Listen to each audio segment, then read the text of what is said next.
Renungan hari Kamis tanggal 15 Juni 2023. Masa biasa pekan ke-10. Bacaan diambil dari surat kedua Rasul Paulus kepada umat di Korintus bab 3 ayat 15 sampai bab 4 ayat 1 ayat 3 sampai 6 dan Injil Matius bab 5 ayat 20 sampai 26.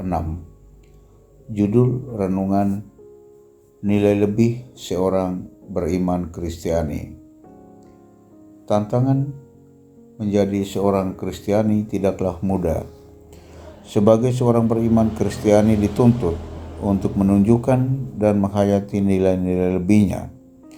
Jika tidak ada nilai yang istimewa dan tidak ada hal pembeda dari orang lain, maka belumlah cukup untuk mengatakan diri sebagai seorang beriman Kristiani.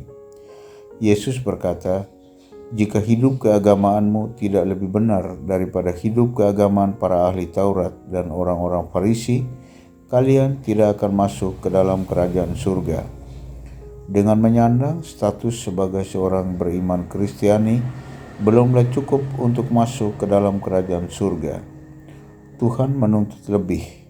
Kelebihan tuntutan Tuhan Yesus terhadap para muridnya boleh dibilang sangat ketat, bahkan keras.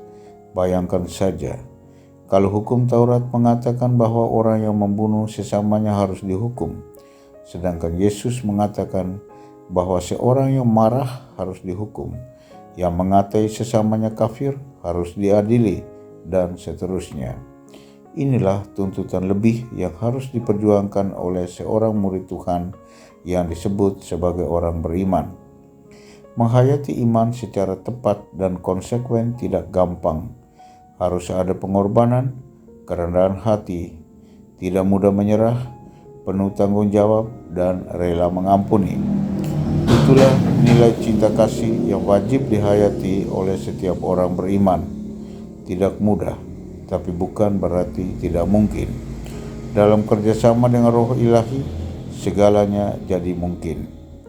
Marilah kita memohon rahmat Roh Kudus agar menyanggupkan kita menghayati sabdanya ini dalam kehidupan kita sehari-hari dengan baik dan benar. Tuhan senantiasa memberkati kita, Bapa dan Putra dan Roh Kudus. Amin.